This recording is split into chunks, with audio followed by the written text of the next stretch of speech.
Do you know that if you add 100 grams of liquid milk into flour, you're going to make an amazing recipe? So you start this way. You measure out 350 grams of all-purpose flour. To that, you add 50 grams of sugar, 5 grams of salt, 4 grams of instant dry yeast. Then you combine together. Make a well at the center just this way. Then you add in the liquid milk. This is 100 grams of full cream evaporated liquid milk, just as you see. Okay. So once you have done combining it just this way, then you go in with your extra water. Okay, so you're going to add some water to it. So here I measure out about 150 grams of water. So you add this water gradually. Okay, so after adding some part of the water, you go in with 1 cup or maybe about half tablespoon of white vinegar. Then the remaining part of the water, you add in your combo flavor, add in some honey. The honey is optional. Then you add in this cream vanilla flavor. So flavorful. You're going to love it. From Titi Touch flavors. So you add that into your dough that you are making, and then you combine everything together just as you see in the video.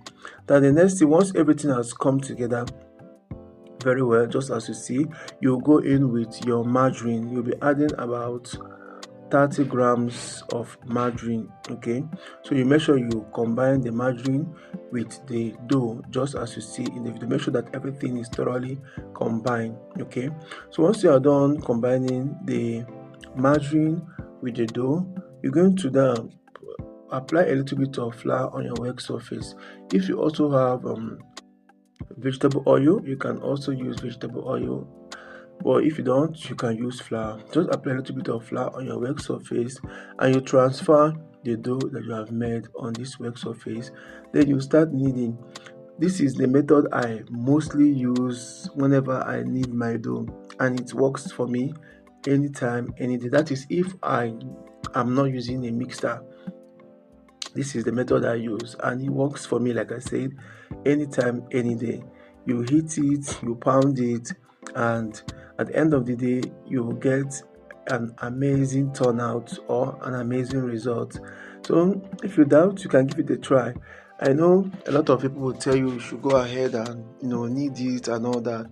Yes, you can knead it, but to avoid me giving my hand a lot of stress, using this method will also make it easier for me and give it that stretchy or that elastic texture that I want. It's going to develop that gluten that is going to help it to rise, and also while it's when it's done baking, it's going to be very soft and stretchy, like the way your agege bread used to be.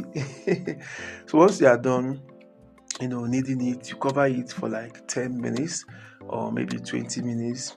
So after that time, you come back to it again. You will see that it's going to be softer, it's going to be bouncy, and you're going to increase a little bit in volume than it was before.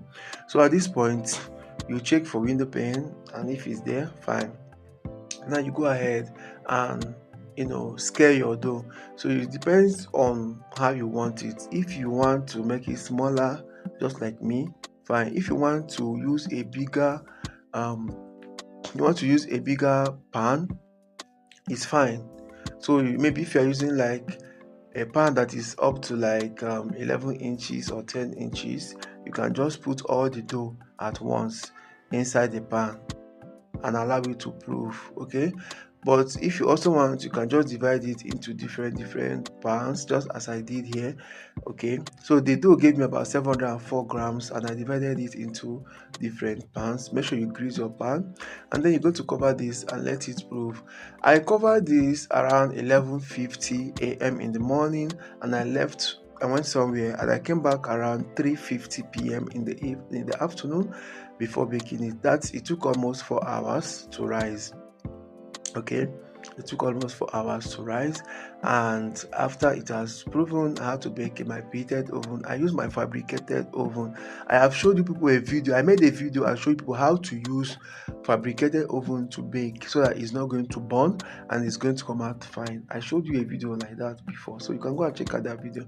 So once I was done baking, I baked between 145 to 150 for up to 30 minutes, and once I was done, my bread came out like this. Like, it was super fluffy, it was soft. Like, the taste is, oh my god, I don't know how to quantify the taste of this bread and the fluffiness, the softness of this bread, guys.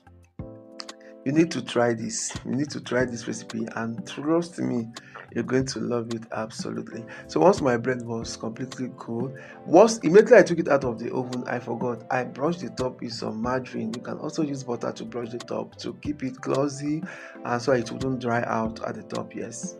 I forgot that part. So once my bread was completely cooled, I had to wrap it up just like this and keep it aside, ready. You can even sell itself, you can even eat it. But this is for family consumption only. Thank you for watching.